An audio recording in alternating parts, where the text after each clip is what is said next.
1 ao 7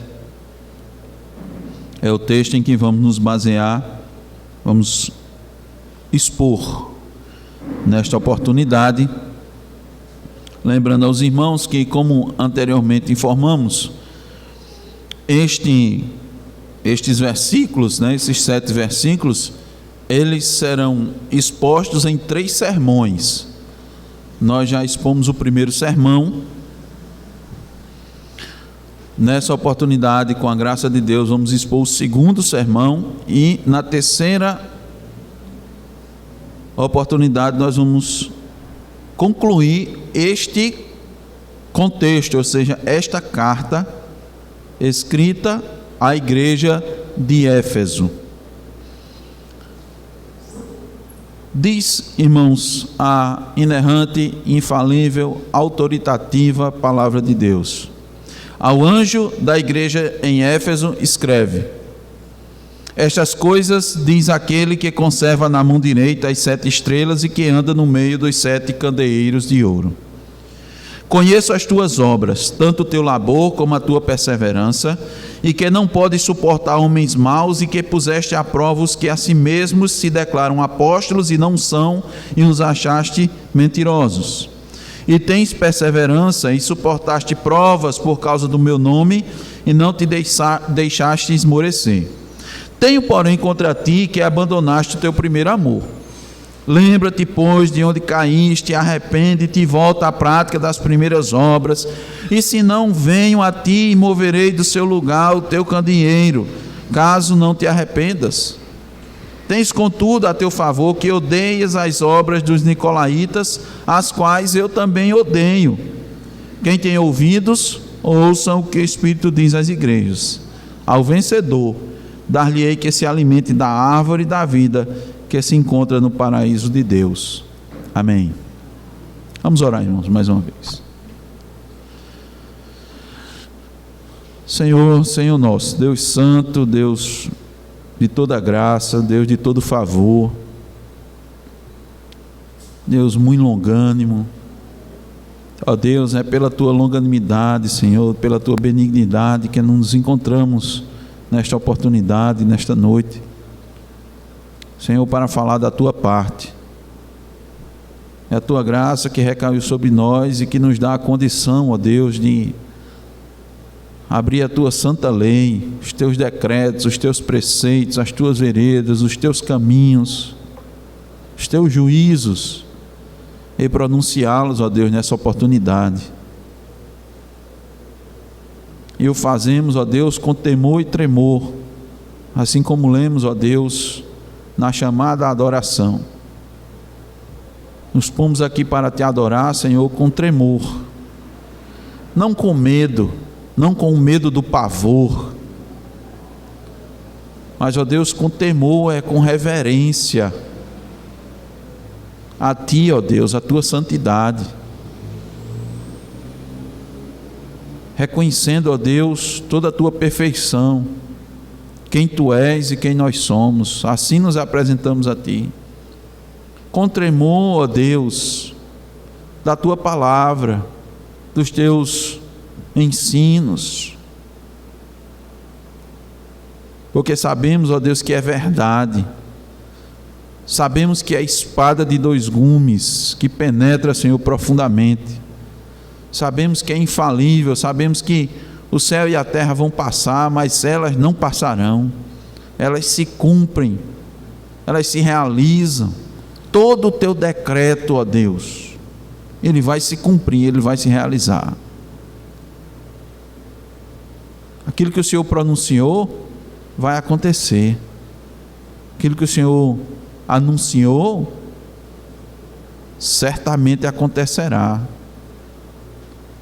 Então estamos diante de ti, ó Deus, com tremor, confiados na obra de Cristo, rogando a ti, Senhor, a unção, a bênção do Espírito para falar, Senhor, com toda convicção aos que nos ouvem e hão de ouvir, rogando, ó Deus, os ouvidos espirituais, a mente de Cristo para compreender, porque se assim não for, ó Deus, Sabemos que não é o nosso intelecto, não é nosso conhecimento, não é, ó Deus, nossa cognição, nosso muito estudar, que vai nos fazer compreender a Tua lei, ó Deus, a Tua palavra. É somente pelo Espírito, que a Tua palavra é espiritual. Concede, Senhor, ouvidos para aqueles que agora, nesta oportunidade, têm o privilégio de ouvir, Senhor, a Tua palavra, no nome de Jesus Cristo. Amém. Meus irmãos, essa é a carta conhecida à igreja de Éfeso, a carta, uma das 7 cartas do Apocalipse, a primeira das cartas para esta igreja. Esta igreja, que é a igreja de Éfeso, que foi fundada e pastoreada pelo apóstolo Paulo. E o apóstolo Paulo, movido pelo Espírito Santo, anteriormente havia escrito uma carta a esta igreja. Esta agora é escrita por João, também movido pelo Espírito Santo.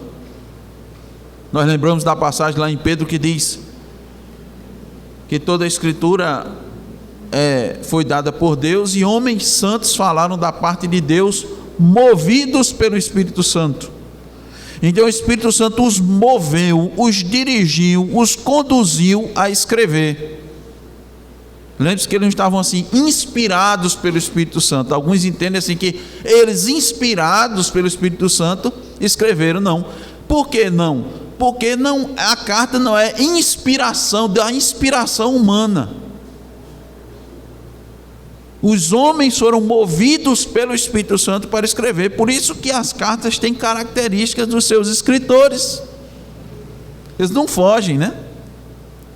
Você pode observar, o escrito de Lucas tem uma característica, o escrito do apóstolo Paulo tem uma característica, de Pedro tem uma característica, e de todos os outros, porque Deus os usou como instrumentos, eles foram movidos para isso. E Paulo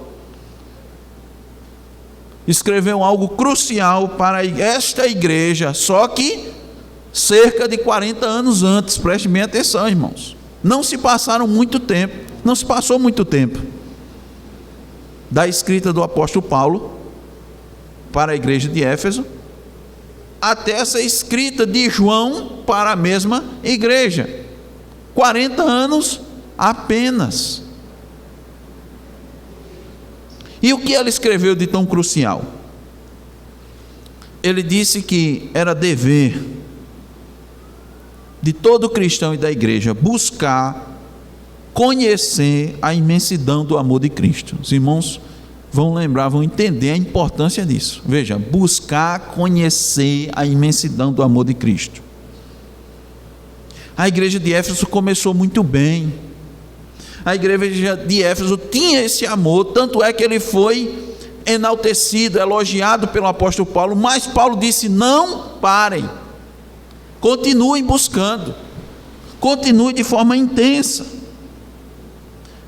Mas a igreja abandonou essa busca, ignorou que essa era uma ação contínua na vida de cada cristão, porque você jamais vai aprender um amor que excede todo o entendimento, jamais você vai se saciar desse amor, jamais você vai experimentar de toda a imensidão desse amor. Então você não pode parar, você não pode, é algo inesgotável. Você também não pode ficar satisfeito, porque à medida que você busca, mais você vai conhecendo, e o apóstolo Paulo trouxe isso para aqueles irmãos, só que eles abandonaram essa busca, abandonaram esse conhecimento, não deram importância devida a algo que é inacabado. Diz-se muito, né, nas ciências sociais, o homem é um ser inacabado. O conhecimento do amor de Cristo para o homem é inacabado, porque ele é a fonte de todo amor, ele é a fonte de toda misericórdia. Essa busca, sim, deve ser inacabada enquanto nós estivermos aqui nessa terra. E, irmãos, é de tal maneira que, mesmo quando chegarmos no céu, mesmo depois de estar livre de todo o pecado, de toda a dor, de toda a angústia, da influência maligna do pecado, mesmo quando estivermos para sempre na presença de Deus, nós vamos continuar sendo maravilhados por Deus, maravilhados por Jesus Cristo. No céu nós não vamos ver Deus. Já que eles disseram, talvez alguns estejam dizendo, no céu nós vamos ver Deus. Não, Deus é Espírito. Mas nós vamos ver Cristo, que é a manifestação do Deus Pai. E mesmo assim lá, nós, por eternidade e em eternidade, nós não vamos nos saciar.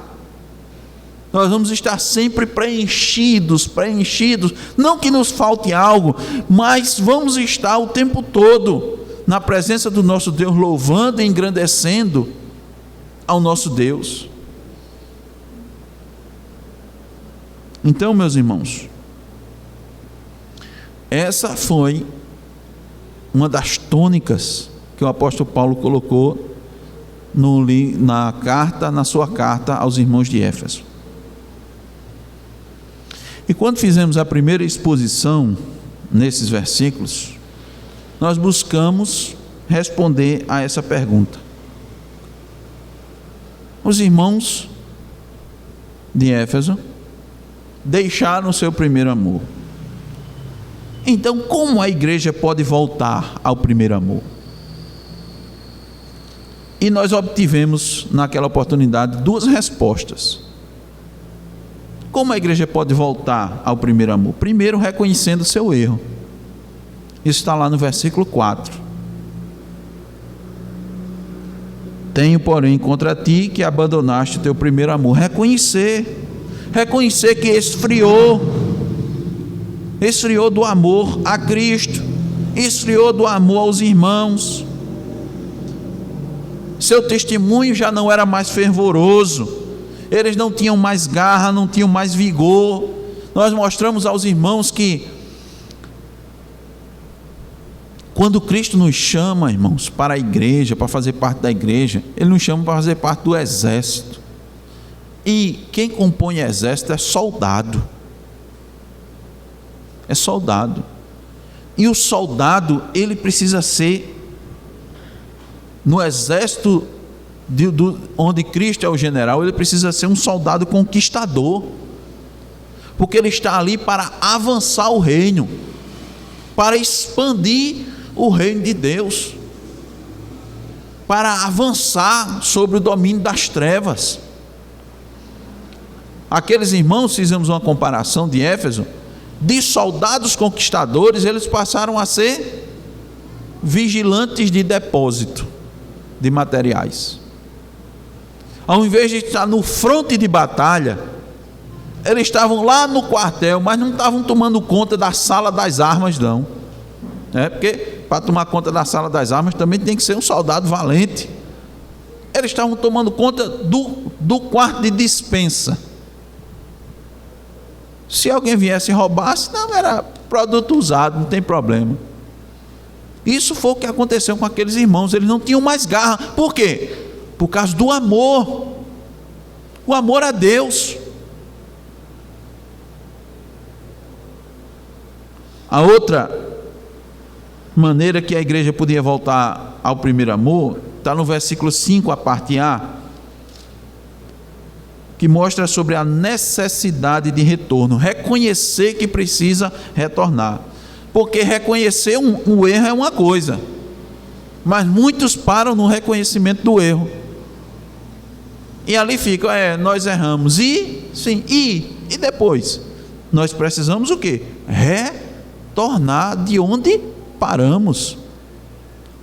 5a diz assim: lembra-te, pois, de onde caíste, arrepende-te e volta à prática das primeiras obras. Não adianta só reconhecer, tem que voltar a praticar aquilo que fazia anteriormente. Praticar aquilo que vinha do amor a Deus, do fervor, do amor ao próximo, da compaixão pelas almas perdidas. E veja, irmãos, se passaram apenas 40 anos. Cristo está dizendo, por meio dessa epístola aqui, reconheçam que vocês pioraram. Reconheçam que vocês estão errados. Reconheçam. Não hajam com orgulho, altivez de espírito. Isso acontece muito nas igrejas. Os crentes, muitas vezes de muitos anos de igreja, se acostumam com o erro. E quando são confrontados com a palavra, não querem ceder. Por causa de quê? Do orgulho, altivez de espírito, dura cerviz. Mas eu estou há tantos anos na igreja. Não importa. O que importa é a palavra de Deus, que diz: se hoje ouvides a sua voz, não endureçais o vosso coração. Então foi o que Cristo disse a eles: volte, reconheça seu erro e volte a praticar aquilo que é correto. Isso está errado, vocês estão piores.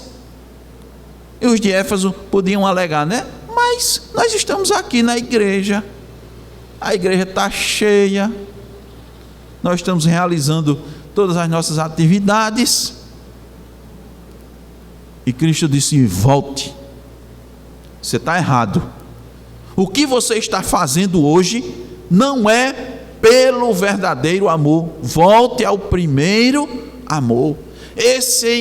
O que vocês estão realizando aqui é um amor, não é o amor verdadeiro por Deus. Vocês estão amando outras coisas. Esse amor não é o amor de um coração totalmente voltado para Deus. Vocês estão divididos. Por isso que ele falou do primeiro amor. Esse foi um resumo, irmãos, do primeiro sermão, baseado nesses versículos, no versículo 4 e no versículo 5, a parte A. Nesta oportunidade, nós vamos ver outras duas maneiras apresentadas por Cristo para a igreja voltar ao seu primeiro amor.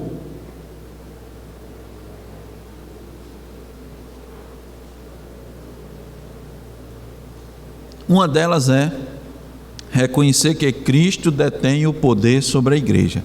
Isso é muito importante, irmãos. De novo, olha o versículo 5.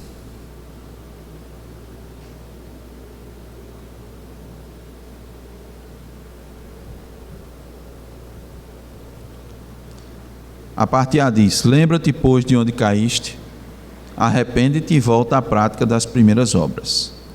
A parte B: e se não, venho a ti e moverei do seu lugar o teu candeeiro, caso não te arrependas. Irmãos, Cristo tem o poder sobre a igreja. A igreja pertence a Cristo.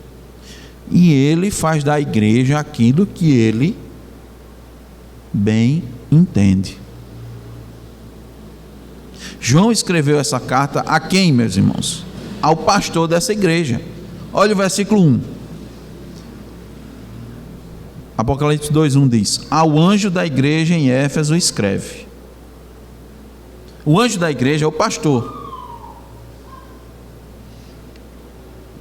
Então, João escreveu porque Cristo tinha uma mensagem para aquela igreja.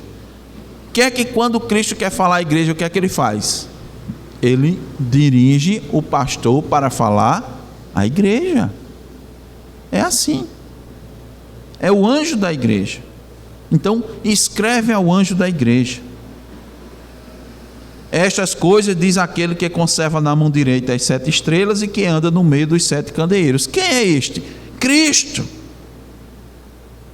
Então ele estava escrevendo ao pastor ou aos pastores. Lembre-se lá que em Atos 20:17, o apóstolo Paulo pastoreou aquela igreja e instituiu pastores naquela igreja.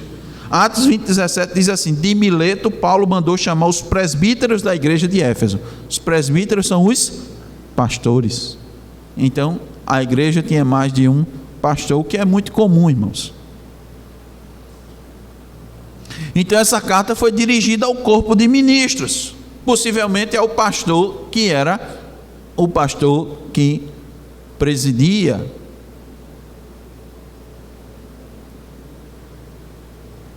E eles deveriam comunicar isso à igreja, trazer a mensagem da parte de Deus à igreja. Novamente lhes digo, é assim que continua procedendo. O Espírito Santo vai movendo os pastores para falar à igreja. E não somente essa carta foi essa igreja em particular, mas como nós sabemos, a todas as igrejas de Cristo, dentro do período da era apostólica, como podemos concluir no capítulo 7, ou no versículo 7 de Apocalipse 2. Quem tem ouvidos, ouça o que o Espírito diz às igrejas. Não diz o que o Espírito diz somente à igreja de Éfeso, mas às igrejas. Agora, Éfeso, irmãos, era considerada uma igreja mãe da Ásia. E Éfeso era uma cidade muito importante, a maior cidade da Ásia e o centro da administração romana daquela província. Éfeso tomou o título de guardiã do templo de Ártemis ou Diana, da deusa Diana para os romanos. Paulo fundou aqui essa igreja, e essa igreja se tornou um centro de evangelização do resto daquela província. E, irmãos, aqui também residia um apóstolo João. Paulo se demorou ali de 2 a 3 anos, o que não era comum. Os irmãos sabem, né? O apóstolo Paulo passava pelas cidades, fundava, pregava, ensinava. Ali Deus instituía uma igreja, depois ele voltava e fortalecia aquela igreja, orientando e impondo as mãos sobre pastores para que cuidasse dessas igrejas, ou então mandando pastores como Timóteo. E, irmãos, de 2 a 3 anos, essa igreja foi devidamente ensinada, foi doutrinada. Paulo diz isso lá em Atos 27, diz: porque nunca deixei de vos anunciar todo o conselho de Deus.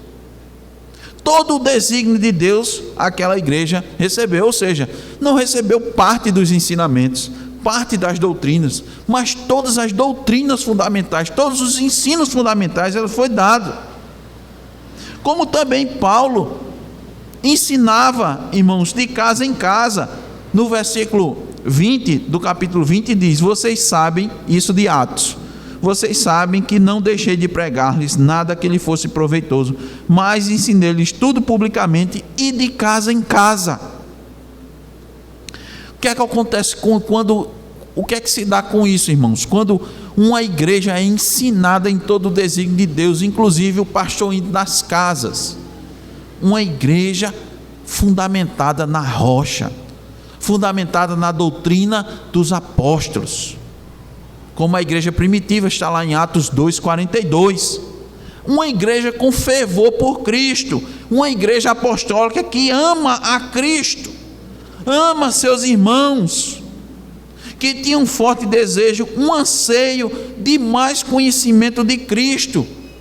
Eles eram assim, eles queriam conhecer mais. Eu estou conhecendo a Cristo, mas é pouco, eu quero conhecer mais, eu quero conhecer. Então esse era o amor que eles tinham. Agora, meus irmãos, veja que a parte final do versículo 1 nos revela que Cristo é quem conhece toda a igreja de forma muito íntima. Ele sabe o que se passa nos corações daqueles que estão presentes na igreja, e ele detém o poder. Estas coisas diz aquele que conserva na mão direita as 7 estrelas. O que é que isso significa, irmãos? Ter na mão direita as 7 estrelas significa que Cristo tem na sua mão direita os ministros fiéis, Os ministros fiéis estão sendo cuidados, guardados por Cristo na sua mão direita. E Ele os dispõe aonde Ele quer, porque a igreja lhe pertence. É isso que Cristo quer dizer. Que os ministros de Cristo estão sob seu cuidado especial e sob sua proteção. Deus conhece cada um deles, assim como Deus sabe o número das estrelas e chama as estrelas pelos seus nomes. Então foi Cristo que manteve o apóstolo Paulo tanto tempo naquele lugar, o preservou e preservou também a seus companheiros seguros no meio de tantas dificuldades. Se os irmãos forem ver lá em Atos capítulo 19, do 23 ao 41, o tumulto que Demétrio levantou, Demétrio ourives, a confusão, que é assim que Satanás faz. Ele causa confusão, ele quer trazer problemas para a igreja, problemas para quem prega a palavra verdadeira, para prejudicar a igreja. E Deus naquela ocasião aqui levantou um escrivão para livrar Paulo e os seus companheiros de Demétrio. Nessa igreja, Cristo também protegeu Timóteo, numa época que tinha muitos adversários, e Deus sustentou uns anciãos daquela igreja, não obstante as pessoas que se erguiam contra eles. E por fim, irmãos, o próprio apóstolo João, que residiu e morreu em Éfeso, apesar da raiva e da fúria de seus perseguidores. Assim, irmãos, Cristo, de maneira muito visível, manteve todos os seus fiéis ministros durante esse período em sua mão direita, seguros. Vou abrir um parênteses, mas seguro de quê, pastor? João foi preso, Paulo foi morto. Essa é uma compreensão que nós precisamos ter, meus irmãos. Nós muitas vezes pensamos como o mundo, porque a segurança é uma segurança como se fosse uma segurança simplesmente física, uma segurança da saúde, que a gente preza muito pela saúde, né? A segurança do acidente. Meus irmãos, quando você adoece, quando você sofre algum acidente, não significa dizer que Deus não está cuidando de você, nem Cristo está cuidando de você, não. Isso é uma compreensão muito errada. Pastor, mas os anjos do Senhor não acampam-se ao redor do que eu temo e o livra? Sim. Mas é porque você não está pensando no maior livramento. O maior livramento, irmãos, é o cuidado com a sua alma. O que é mais precioso é a sua alma. Cristo está preservando. Cristo está aqui dizendo que eu estou cuidando dos ministros, preservando eles para que eles preguem a minha palavra, para que eles sejam fiéis, para que o inimigo não tenha poder sobre eles, para que não os impeça de testemunhar, para que eles não caiam nas suas muitas fraquezas e envergonhem o evangelho. É nisso. Mas a morte, o apóstolo Paulo já nos falou, irmãos, e eu quero lembrá-los de novo e de novo e de novo, que a gente fica com medo da morte. Por que o cristão está com medo de morrer? Porque o cristão tem medo de sofrer pelo evangelho. É uma honra. Sofrer pelo evangelho é uma dádiva. Paulo disse isso em Filipenses capítulo 1. Porque Deus nos deu o privilégio de sofrer pelo evangelho. Mas os cristãos na época de hoje, pós-moderno, né, sofrimento é como se fosse maldição. Mas você está sofrendo pelo evangelho? Bem-aventurado, a Bíblia diz: bem-aventurados sois quando vocês forem perseguidos, injuriados e disserem todo mal contra vós. Então esse cuidado aqui, se a gente não tiver cuidado, vai entender que Deus falhou no seu cuidado. Não, estava preservando. Chegou a hora, Paulo foi morto. Pedro foi martirizado. Quantos apóstolos, irmão, não foram martirizados? E a gente fica com medo. João Batista, a cabeça dele foi entregue numa bandeja de prata. E você está com medo de uma dorzinha, enfermidadezinha. Agora Deus cuida dos seus ministros para quê? Para que eles cuidem da igreja, alimentem a igreja. Deus os preserva. Para quê, meus irmãos? Para que eles façam a obra que lhes foi confiada e os preservem em pureza, de modo que sua luz brilhe diante dos homens. Então ele vai dirigindo os seus movimentos, são instrumentos em suas mãos, e todo o bem que eles fazem é devido à ação de Cristo nas suas vidas, não é por causa deles. Eles são pecadores, Paulo disse isso. Eu sou o principal dos pecadores. E Paulo, irmãos, foi um dos maiores instrumentos que nós temos conhecimento de Deus.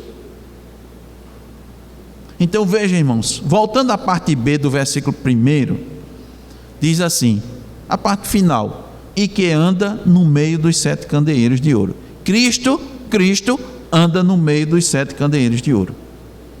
Ele, além de conservar na mão direita as 7 estrelas, quem são essas 7 estrelas? Seus ministros. Ele anda no meio dos 7 candeeiros de ouro. É o seguinte, ele anda no meio da igreja.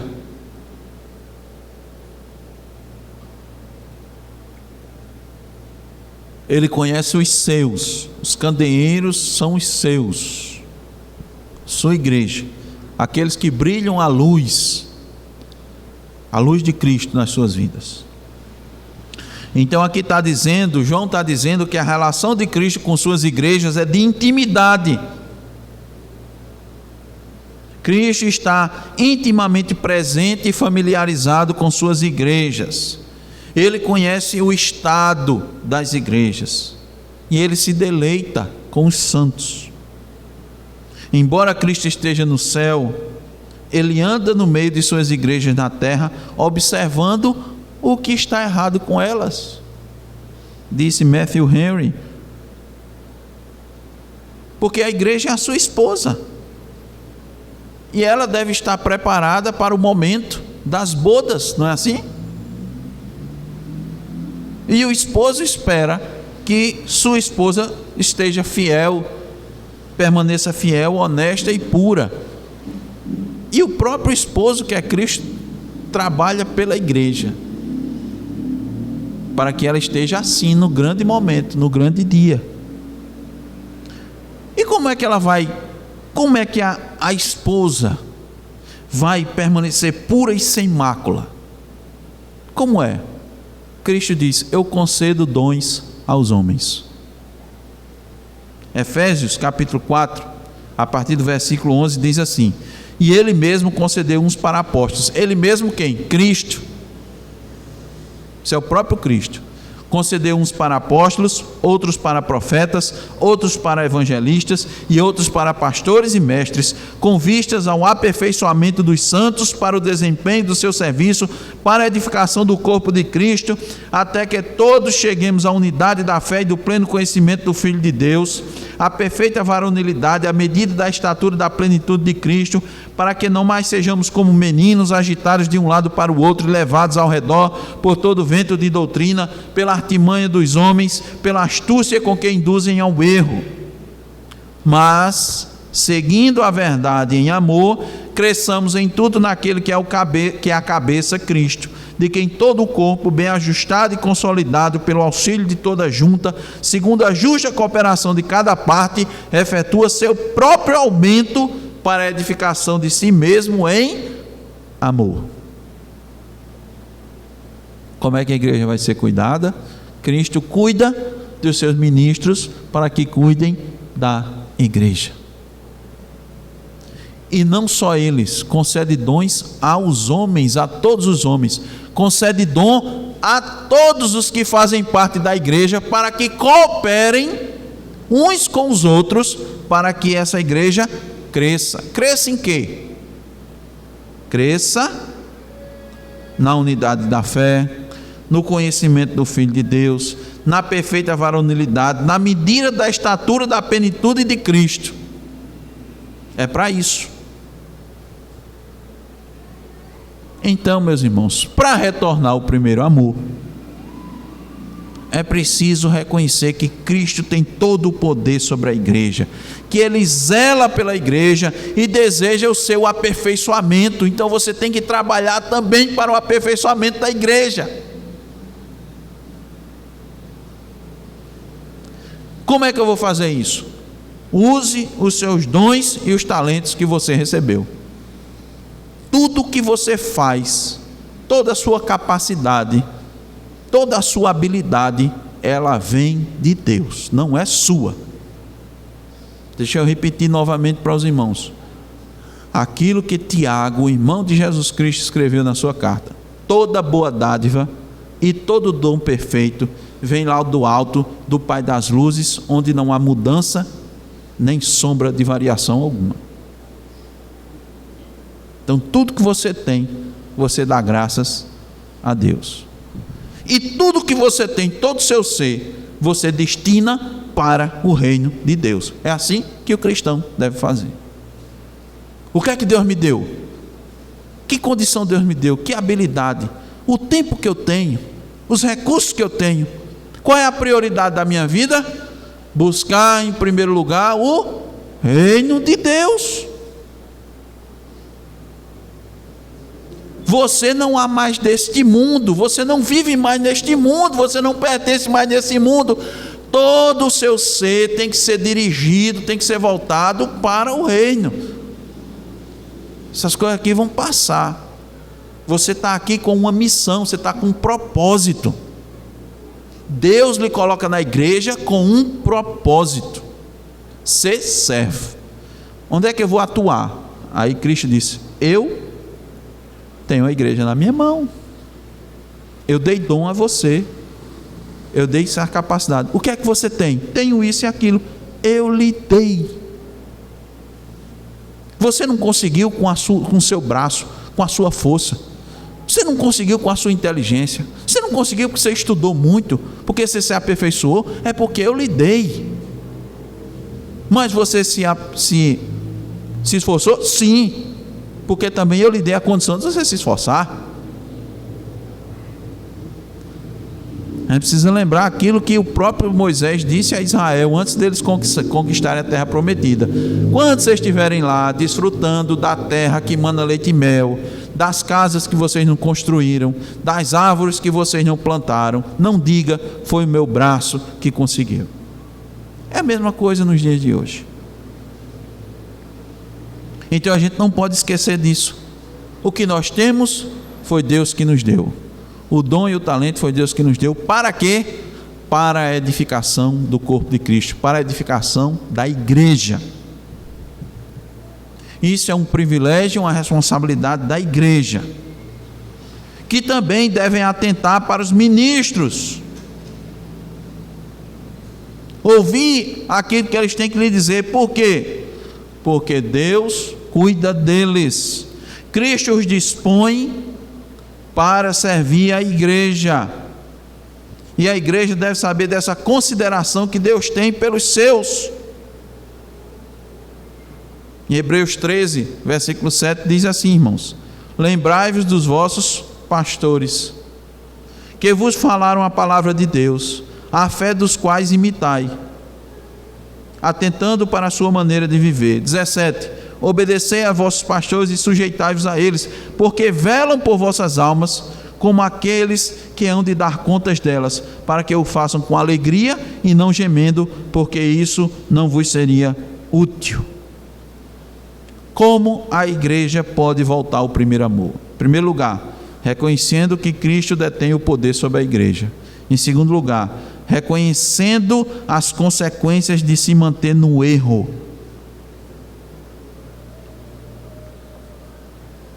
Versículo 5, a parte B.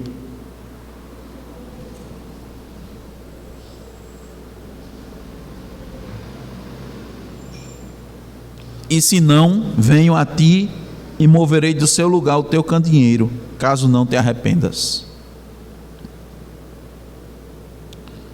Como vimos, irmãos, Cristo está no céu, mas ele anda no meio da sua igreja, que é a sua esposa,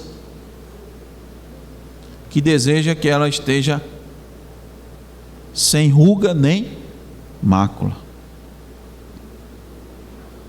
Para que aconteça isso, ele tem na mão direita as estrelas, seus ministros, para preparar a sua esposa. Mas, irmãos, aí vem a responsabilidade do homem.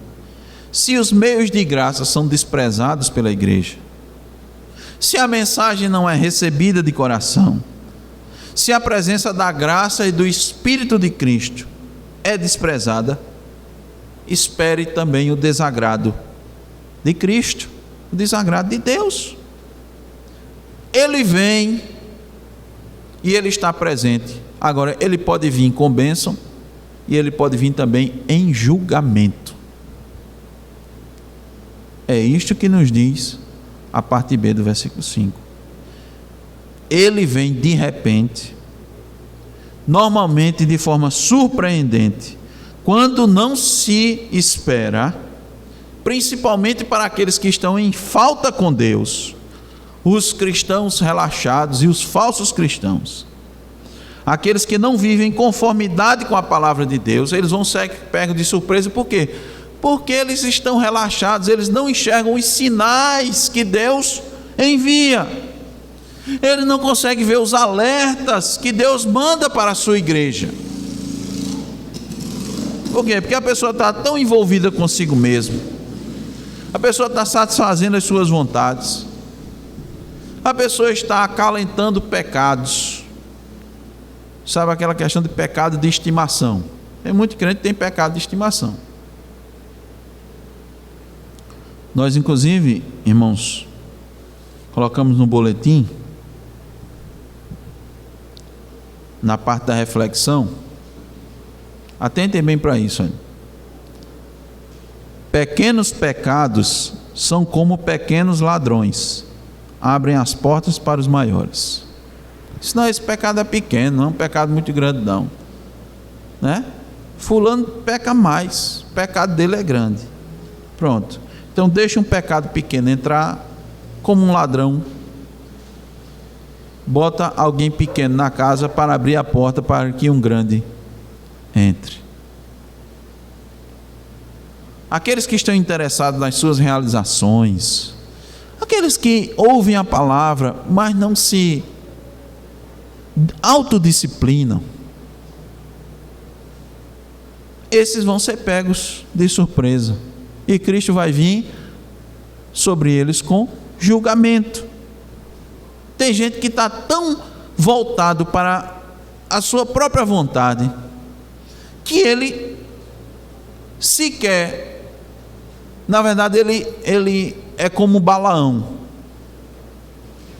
Como foi que aconteceu com Balaão? Tinha um anjo com a espada desembainhada no meio do caminho, ele não viu, mas quem foi que viu?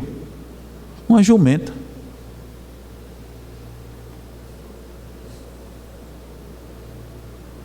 Imagine, irmãos, você acha que isso acontece só com Balaão? A cegueira. Por quê? Porque seu interesse é próprio, não está no reino, então ele não enxerga. Você tem seu próprio, Balaão tinha seu próprio interesse, Balaão estava focado numa coisa.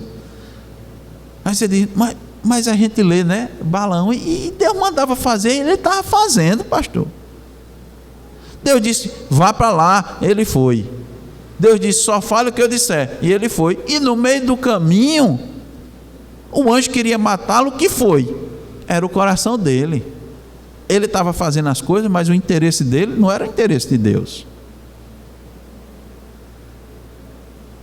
Aí o que é que Deus disse? O teu caminho é perverso diante de mim. Mas exteriormente a gente não via nada, né, irmão? Balaão só seguindo. Balaão amaldiçoou Israel? Não. E por quê? Porque Deus conhece o coração. Assim como Cristo sabe o que está no coração daqueles que estão dentro das igrejas. Ele anda no meio dos 7 candeeiros de ouro. ele anda no meio daqueles que fazem parte da igreja. Alguns ainda estão esperando o grande trono branco para o julgamento. O julgamento pode vir mais cedo. Mais cedo. Há igrejas que uma igreja toda muitas vezes se torna impenitente. Ou seja, não se... que é uma igreja impenitente. Ouve a palavra de Deus, mas faz a sua vontade. Cristãos que ouvem e não se arrependem verdadeiramente de seus pecados.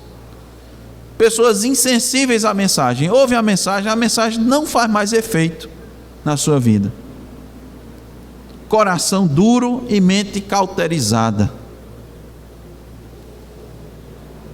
Pessoas que não amam mais a Deus de todo o coração, de toda a alma e de todo o entendimento. Esse não é o mandamento, né? De todo. A gente diz, não, eu vou deixar uma parte para Deus e uma parte para mim. A maior parte é para Deus, um pedacinho para mim. Deus disse, irmãos, que o coração tem que estar inteiro.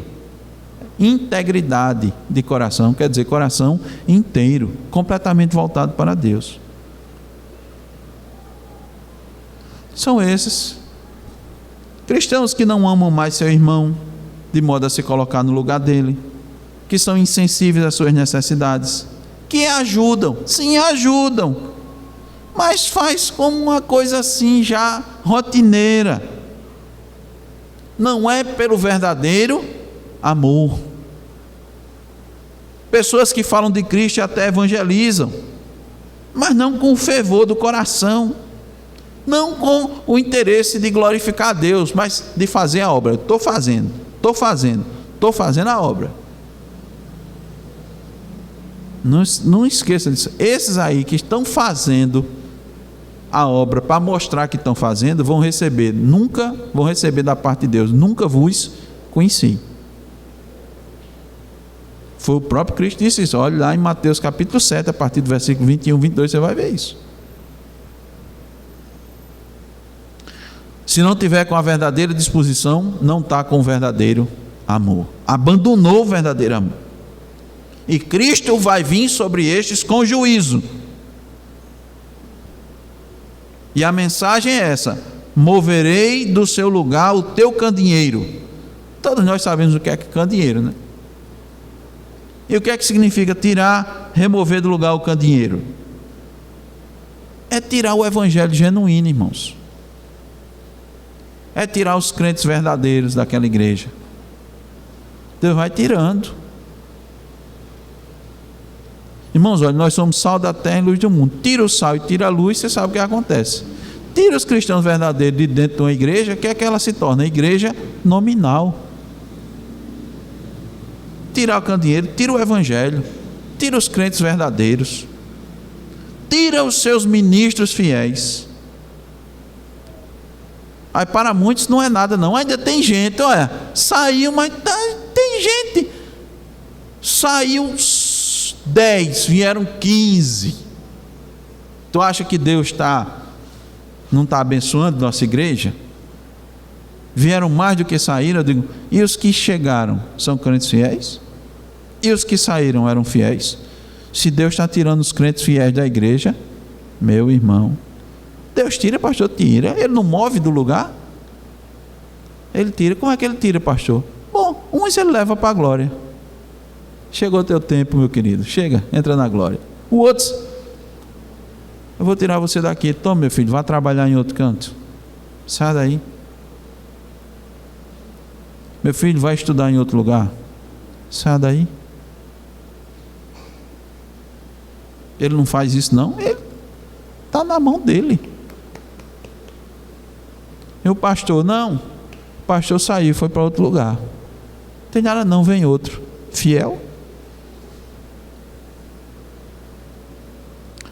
Por isso que para muitos não é nada não. Não, saiu, mas chegou outro no lugar.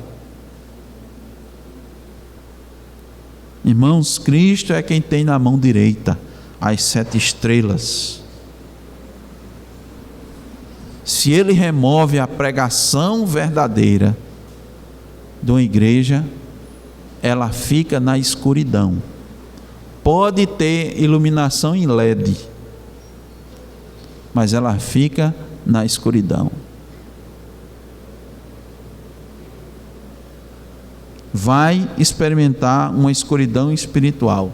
Tirar o candeeiro é ficar no escuro, sem luz. E nós sabemos que sem a palavra, que é lâmpada para os pés e luz para o caminho, você vai andar na escuridão, vai vagar nas trevas. Se você não tiver a clareza da vontade de Deus, se você não tiver quem os instrua da maneira correta, vai ter o direcionamento de quem não conhece a Escritura. A igreja vai começar a crer em falsas doutrinas, vai adotar práticas erradas, costumes errados, vai se perder completamente até ao ponto de não ser mais considerada uma igreja verdadeira.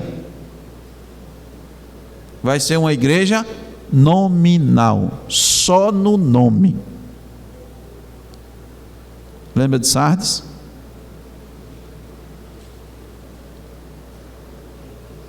Aí eu pergunto, o que as igrejas ou os anjos das igrejas podem fazer quando o evangelho é removido? Nada. Quando a igreja começa a rejeitar o evangelho? Nada.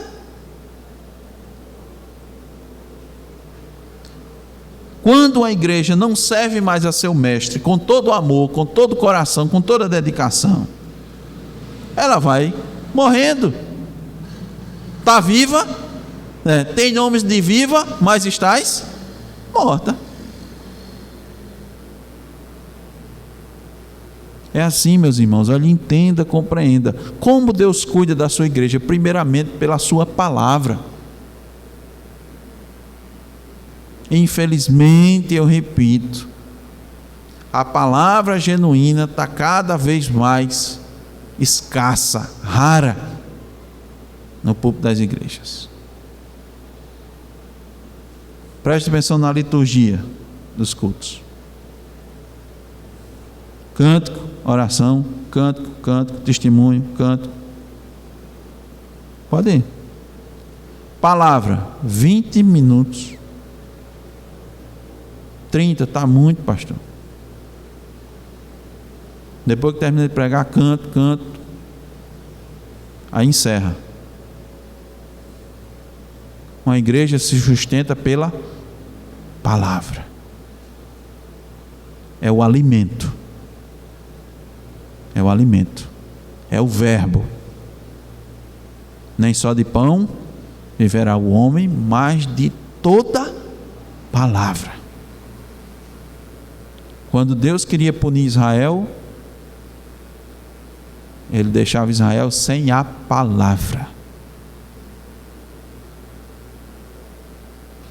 Tem culto, mas não tem palavra. O culto não agrada mais a Deus. Tem ensino, mas não é um ensino verdadeiro. Não agrada a Deus. O desejo do homem vai sobressair na igreja, no culto. E quem vai reprimir esse desejo? Só a palavra. Não é a palavra que é a espada? Né? Não é a palavra que separa? Não é a palavra que apara as arestas?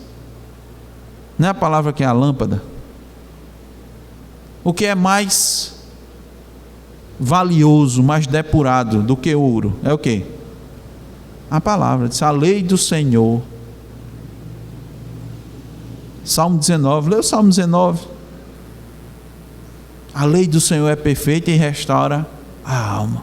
O testemunho do Senhor é fiel. Testemunho é a palavra e dá sabedoria aos simples.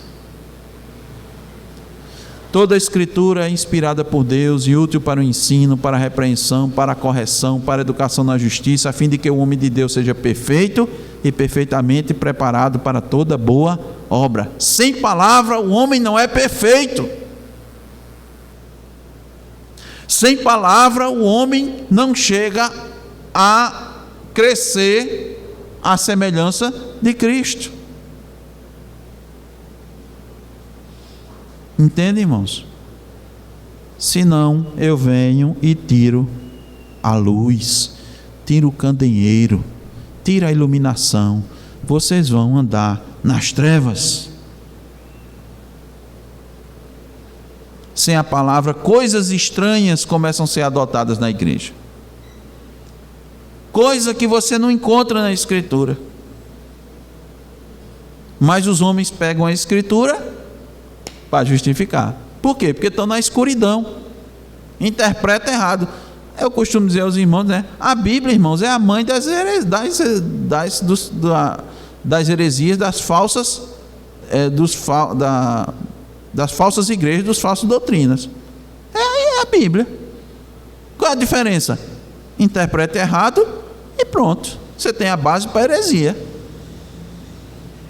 O irmão deve saber quantos textos um interpreta de um jeito e outro interpreta de outro. Entretanto, só existe uma interpretação correta. É aquela que Deus mesmo deixou.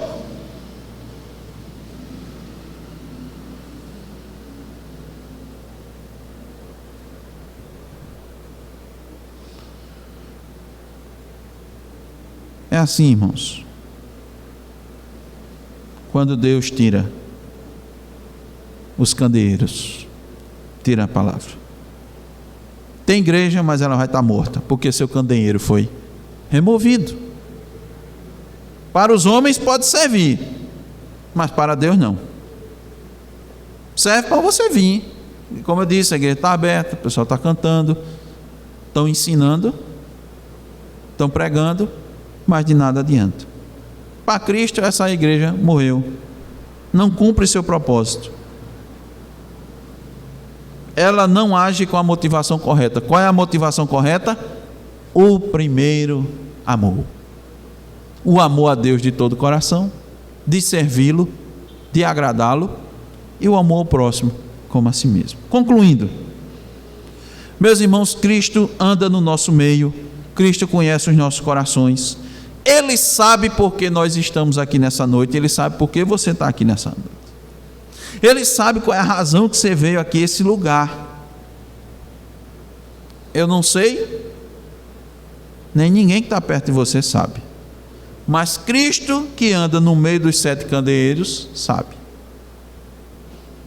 Eu peço que você observe a igreja de Éfeso. Observem a cidade de Éfeso. E não importa, irmãos, como foi a igreja no passado. Não importa a sua firmeza doutrinária no passado, se ela não tiver seu amor a Deus permanente, se ela não tiver com esse seu primeiro amor. Não pense que é porque sua igreja é estimada, não pense hoje porque sua igreja é fiel, é fidedigna até na pregação, que ela não vai receber a presença de Cristo em juízo. Basta ela deixar o primeiro amor. Então Ele é o Senhor da igreja, Cristo é o Senhor. Então atente, porque é Ele quem manda seus ministros fiéis para instruir a igreja, cuidar da igreja. Ele os dispõe para dirigir o rebanho, para conduzi-los à luz da palavra, para que a igreja não abandone seu primeiro amor, para que eles não andem na escuridão dos seus próprios pensamentos. Abri um rápido parênteses aqui. Lembre do Reino do Norte, quando se dividiram. Deus deixou os preceitos, Deus deixou como deveria ser adorado, Deus deixou quem tinha sido selecionado para prestar culto a Ele. Não foi a tribo de Levi, os sacerdotes, os levitas, onde adorar, como adorar, a maneira que adorar. O que é que Jeroboão fez? Estabeleceu o seu próprio local de culto, estabeleceu os seus próprios sacerdotes, seus próprios profetas, sua própria maneira de cultuar. Eles cultuavam, mas Deus não recebia. E foi até a época de Jesus, estava lá, Jesus não encontrou com a mulher samaritana, e que Cristo falou sobre a adoração, não foi? Está lá em João capítulo 4. Cristo deixou muito claro. Ela disse: vocês dizem que é para adorar ali, né? Em Jerusalém, nós dissemos que é para adorar naquele monte. E qual foi a resposta de Cristo? Os verdadeiros adoradores adorarão o Pai em espírito e em... Vamos novamente. Em espírito significa dizer o quê? Somente os que estão espiritualmente vivos adoram. Somente os que nasceram de novo adoram. Somente os que têm o Espírito de Cristo adoram. E em verdade, a adoração a Deus é segundo a verdade da palavra, não é segundo a minha forma. Os samaritanos disseram: eu acho que pode ser assim, eu acredito que pode ser nesse lugar. Nos dias de hoje as pessoas estão assim: eu creio que pode adorar a Deus dessa forma, eu creio que nós podemos colocar esse elemento de culto aqui para adorar a Deus, eu creio que pode ser desse jeito. Deus vai entender a intenção do meu coração. As pessoas estão pensando assim, e Cristo disse: não, eu devo ser adorado conforme a Escritura diz que é para ser adorado. Eu não posso ser adorado conforme a invenção da mente humana, do coração humano.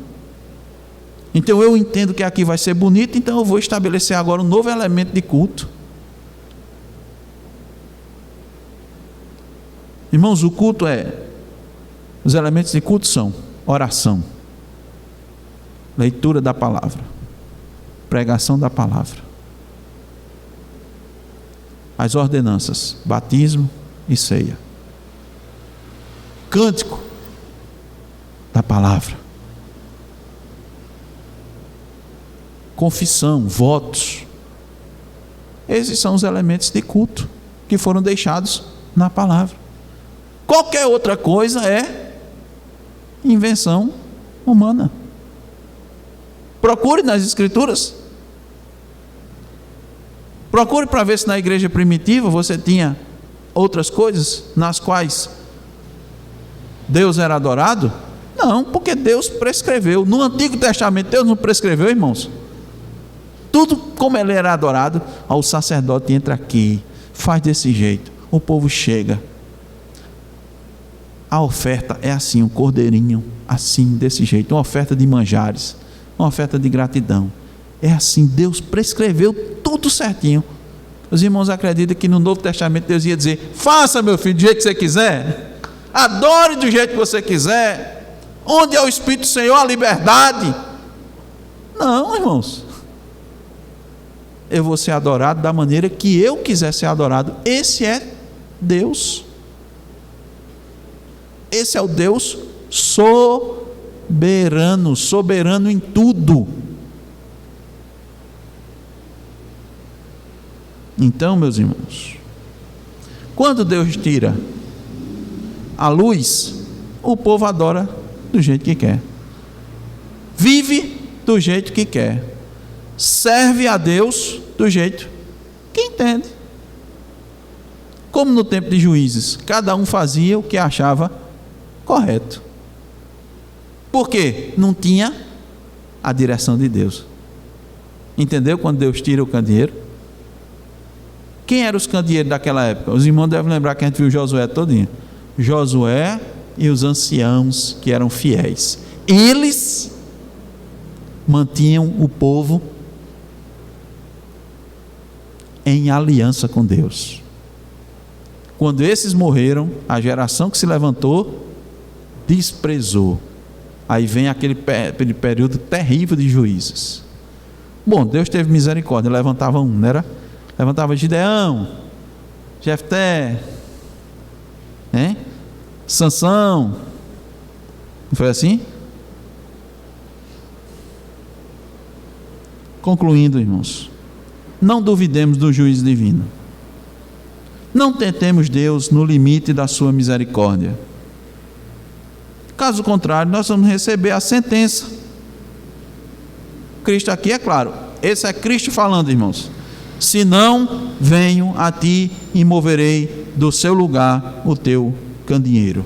E eu pergunto: o que faremos sem a luz do Evangelho?